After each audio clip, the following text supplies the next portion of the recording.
Hello students, आज हम लोग मल्टीपल एलिलिज्म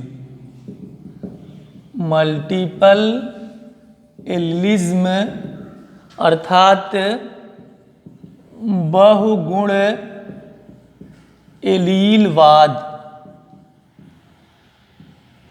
बहुगुण एलीलवाद के बारे में चर्चा करेंगे। इसको हम बहुयुग्म विकल्पता भी कहते हैं। तो चाहे बहुगुण एलीलवाद कहिए या बहुयुग्म विकल्पता कहिए, दोनों एक ही चीज़ है। तो बहुगुण एलीलवाद क्या होता है या बहुयुग्म विकल्पता क्या होती है, इसको जानने के लिए हमें सबसे पहले युग्म विकल्पता क्या होती है या एलील किसे कहते हैं, इसे जानना होगा। तो किसी भी जीन के लिए जो दो विपरीत स्वरूप होते हैं, इनको हम एलील्स कहते हैं। तो जैसे पौधे के तने की लंबाई के लिए देखें हम, तो लंबा और बौना, ये दो स्वरूप हैं। तो किसी भी जीन के जो दो विपरीत स्वरूप होते हैं, किसी भी जीन के जो दो परस्पर विपरीत स्वरूप होते हैं, उनको हम एलील कहते हैं या युग्म विकल्पी कहते हैं। तो ये उदाहरण आपको हमने दिया लंबाई के लिए, कैपिटल टी स्मॉल टी, ये दो युग्म विकल्पी हैं। इसी तरह से अगर हम बीज के आकार के लिए देखें तो capital R small R, capital R मतलब राउंड, स्मॉल आर मतलब ब्रिंक। या बीज पत्रों के रंग के लिए देखें capital Y small Y. Capital Y क्या रिप्रेजेंट करता है, ये येलो कोटिलीडन्स को यानी पीले बीज पत्रों को प्रकट करता है। स्मॉल वाई क्या है, ये बीज पत्रों के हरे रंग को प्रकट करता है। तो कहने का मतलब ये कि किसी भी जीन के जो दो परस्पर विपरीत स्वरूप होते हैं, उनको हम एलील या एलीलोमार्फ कहते हैं। अब मेंडल ने ये कहा, अकॉर्डिंग टू मेंडल के नियम के अनुसार किसी भी लक्षण के प्रकटन के लिए दो एलील्स जिम्मेदार होते हैं। जैसे यहाँ पर आप देख रहे हैं लंबाई लक्षण अगर हम लें, तो इसमें जो दो परस्पर विपरीत स्वरूप होंगे, टॉल और डॉर्फ। टॉल के जीन रूप को लिखेंगे कैपिटल टी, डॉर्फ के जीन रूप को लिखेंगे स्मॉल टी। इसमें से एक आएगा ये कैपिटल टी और इसमें से एक ये आएगा स्मॉल टी। तो यहाँ पर ये जो लंबाई का लक्षण है, तने की लंबाई का जो लक्षण है, ये दो युग्म विकल्पी या दो एलील द्वारा निर्धारित होगा, कैपिटल टी स्मॉल टी। ये मेंडल ने बताया। लेकिन हम जानते हैं कि ये जो हमारा बहुगुण एलीलवाद है, मल्टीपल एलिज्म है, ये मेंडल के नियम का विचलन है। मतलब ये मेंडल के नियम का अपवाद होता है, मेंडल के नियम से विचलन प्रकट करता है। तो मेंडल ने ये बताया कि किसी भी लक्षण के प्रकटन के लिए दो एलील्स जिम्मेदार होते हैं, या किसी भी लक्षण का प्रकटन दो एलील्स द्वारा होता है। अब देखिए मेंडल के बहुत समय बाद बेटसन नामक वैज्ञानिक ने, बेटसन का नाम आपने सुना होगा, बेटसन। तो बेटसन नामक वैज्ञानिक ने यह बताया, बेटसन जिनको फादर ऑफ मॉडर्न जीनेटिक्स कहा जाता है, मॉडर्न जीनेटिक्स। तो बेटसन ने ये बताया कि कुछ ऐसे भी लक्षण होते हैं जिनका निर्धारण दो से अधिक एलील्स द्वारा होता है।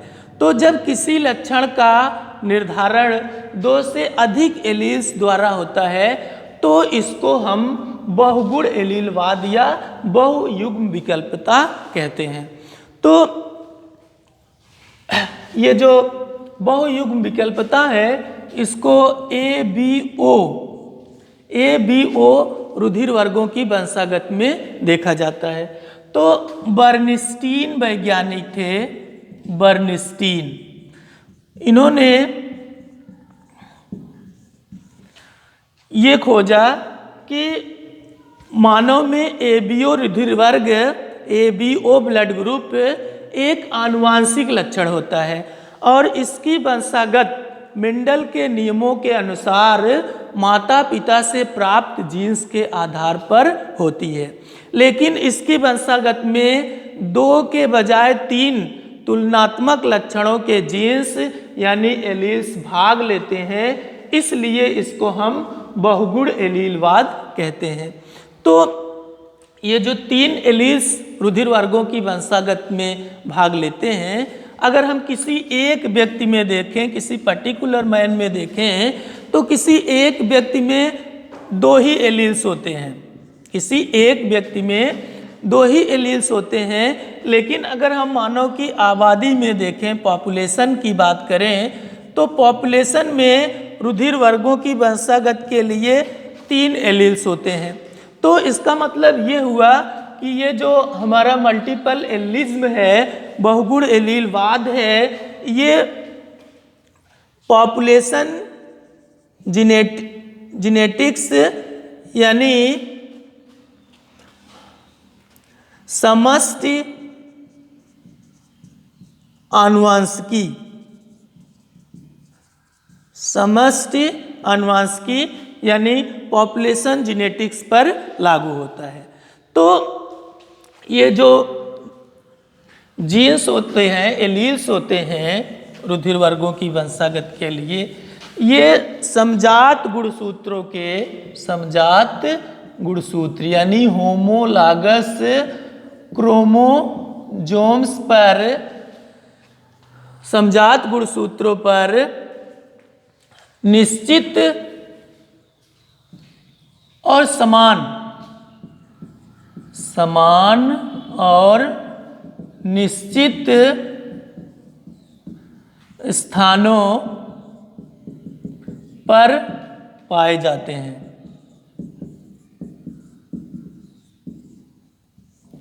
एलील्स कहाँ पाए जाते हैं? ये समजात गुणसूत्रों के समान और निश्चित स्थानों पर पाए जाते हैं। और ये जो समान और निश्चित स्थान होते हैं, इनको हम लॉकस कहते हैं, लोकस या लोकाई। ये लॉकस सिंगुलर है, लोकाई प्लूरल है। तो लोकस या लोकाई पर ये पाए जाते हैं। अब देखिए, रुधिर वर्गों की वंशागत के लिए जो 3 एलील्स हैं,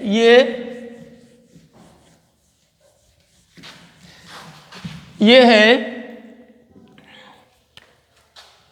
IA, IB और IO। यही एलील्स ये निर्धारित करते हैं कि मानव में या संतान में कौन सा रुधिर वर्ग बनेगा और कौन सा नहीं बनेगा।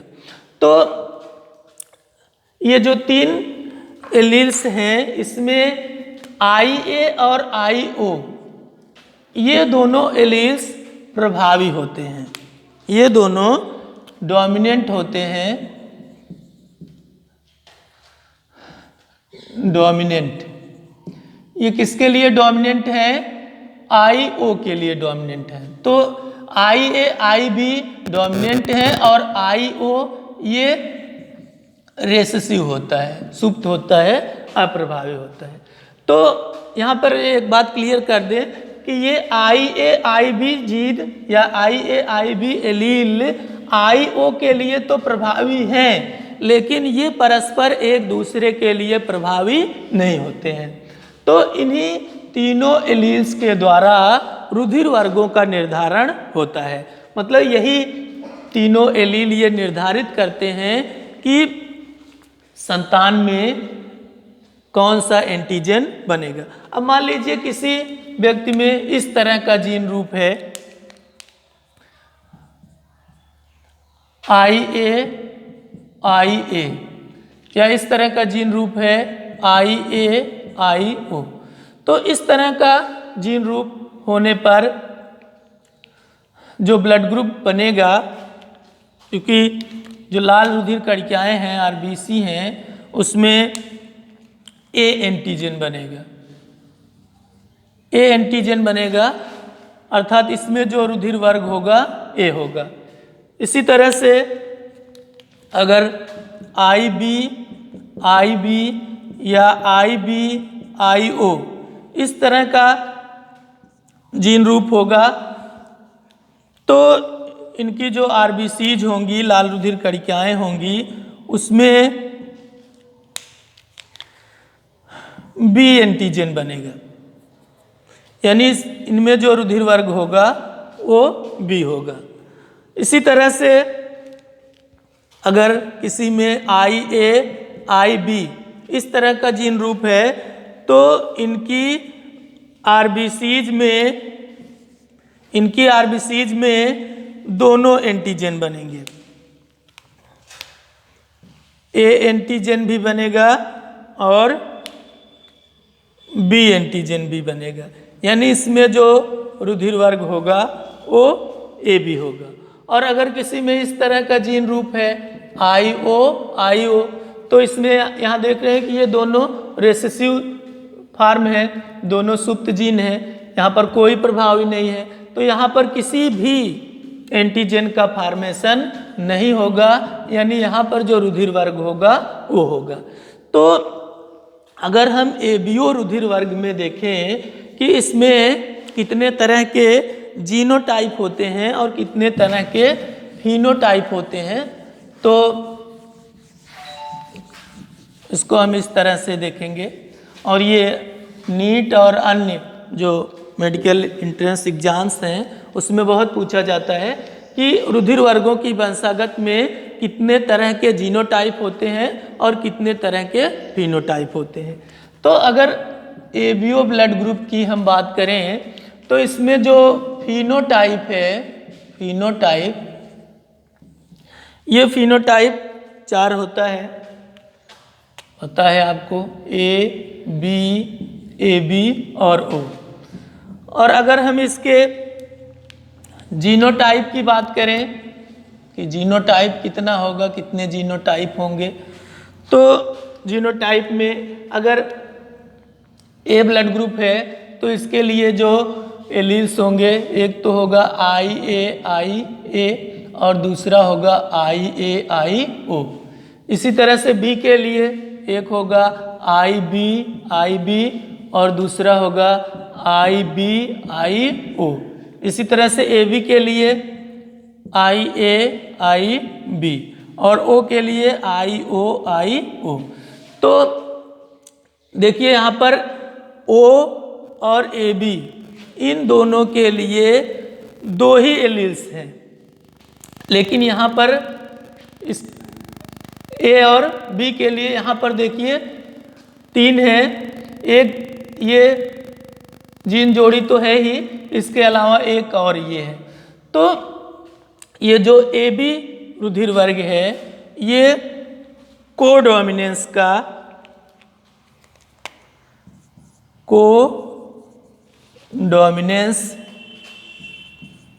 यानी सहप्रभाविता,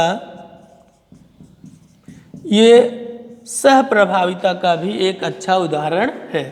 तो मल्टीपल एलिलिज्म यानी बहुगुण एलीलवाद या बहुयुग्म विकल्पता का उदाहरण होने के साथ साथ ये कोडोमिनेंस का भी उदाहरण है।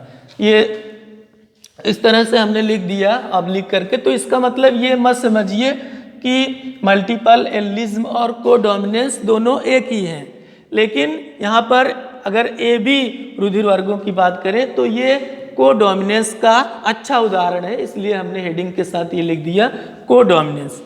तो देखिए यहाँ पर हमने आपको बताया फिनोटाइप कितने तरह के हैं, 4 तरह के हैं। लेकिन अगर हम जीनोटाइप की बात करें तो 1 2 3 4 5 और 6। तो ये कुल 6 तरह के 6 टाइप के फिनोटाइप होते हैं। तो इस तरह से रुधिर वर्गों की वंशागत निर्धारित होती है। अब आपको हम ये बताने चल रहे हैं कि अगर हमें माता और पिता के रुधिर वर्ग की जानकारी हो तो हम किस तरह से ये संभावना व्यक्त करेंगे कि संतानों में कौन सा रुधिर वर्ग होगा। तो आइए देखते हैं।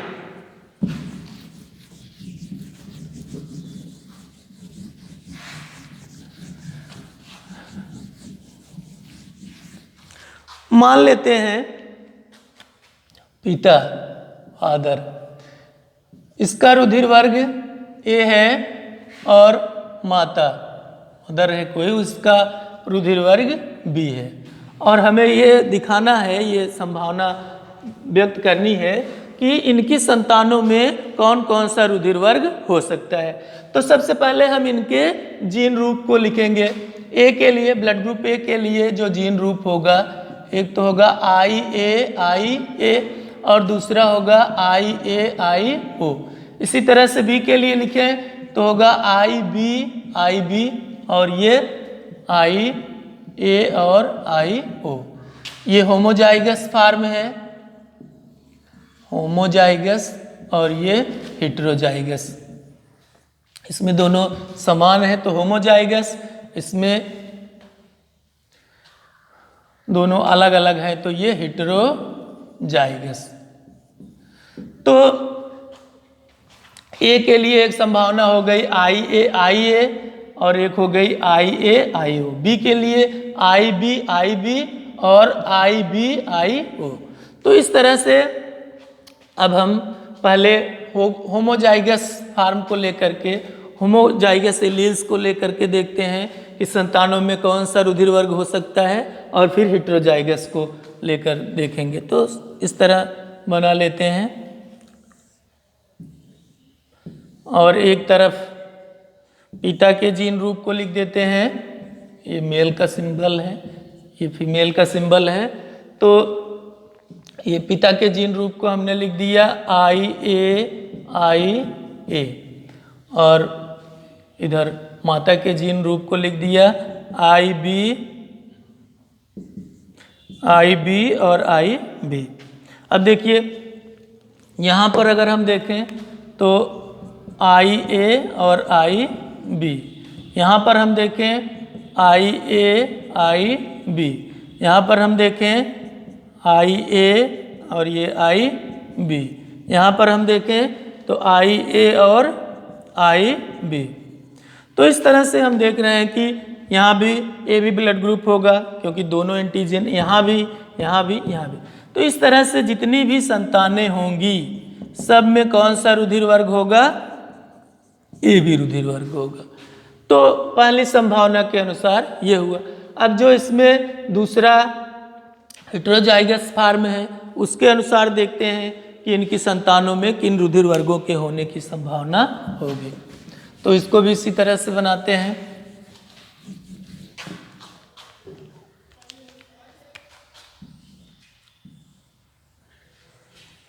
इस तरह करके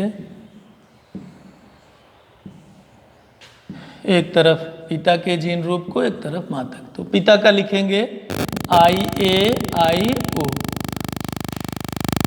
अलग अलग, और माता का लिखेंगे आई बी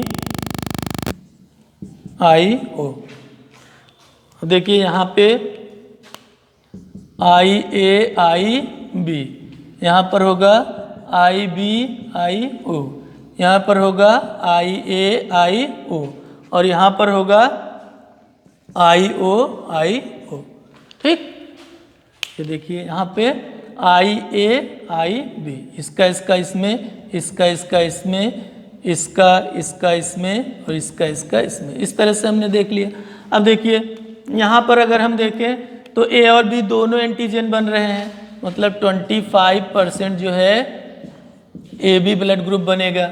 इसमें देखें तो बी एंटीजन होगा, ये डोमिनेंट है, ये रेशियो है, यहाँ पे बी एंटीजन बनेगा, यानी 25% जो है बी ब्लड ग्रुप बनेगा। यहाँ पर अगर हम देखें तो 25% ए ब्लड ग्रुप होगा और यहाँ देखें तो 25% ओ ब्लड ग्रुप होगा।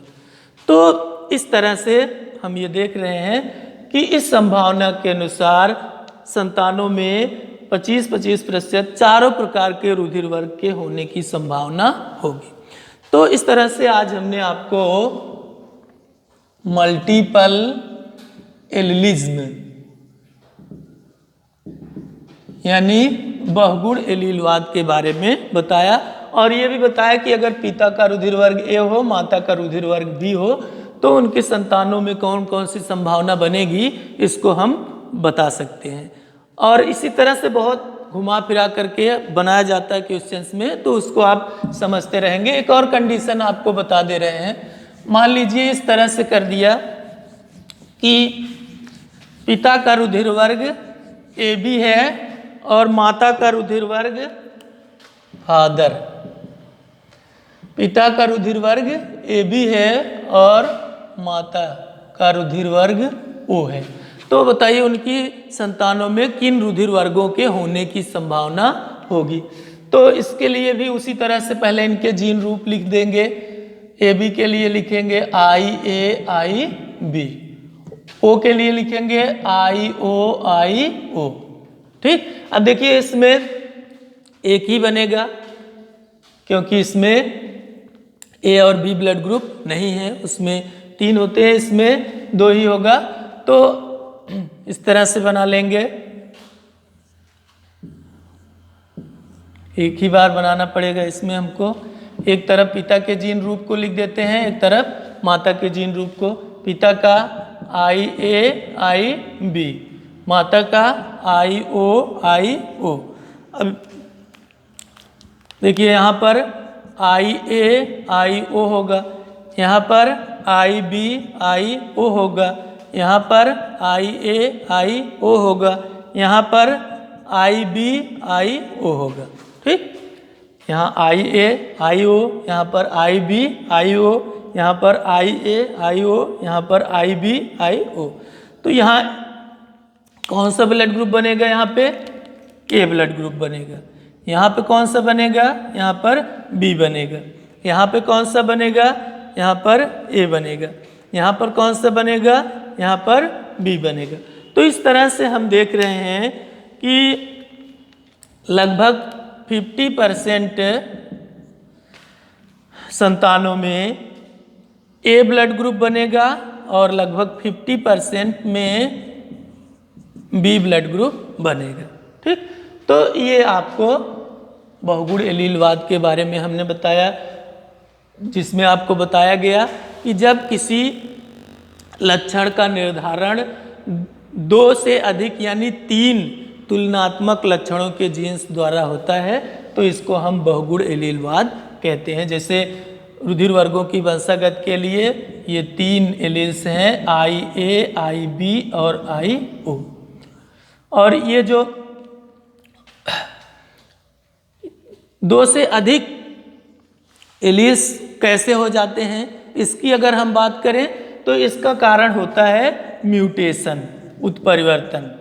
म्यूटेशन यानी उत्परिवर्तन। उत्परिवर्तन के बारे में आपने पढ़ा होगा कि कभी कभी जीवधारियों में कुछ लक्षण अचानक प्रकट हो जाते हैं। तो अचानक प्रकट होने वाले लक्षणों को उत्परिवर्ती लक्षण यानी म्यूटेंट कहा जाता है, म्यूटेंट। और इस घटना को म्यूटेशन यानी उत्परिवर्तन कहते हैं। तो ह्यूगो डी व्रीज नामक वैज्ञानिक थे, उन्होंने सबसे पहले यूनिंग प्रिमरोज, सांड प्रिमरोज, जिसका बोटेनिकल नाम आइनोथेरा लैमार्कियाना था, इस पौधे पर प्रयोग करके उन्होंने सबसे पहले म्यूटेशन को खोजा।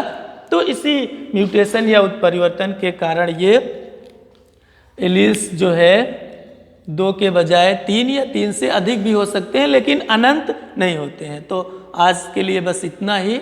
हमारे वीडियो को लाइक कीजिए, शेयर कीजिए। धन्यवाद।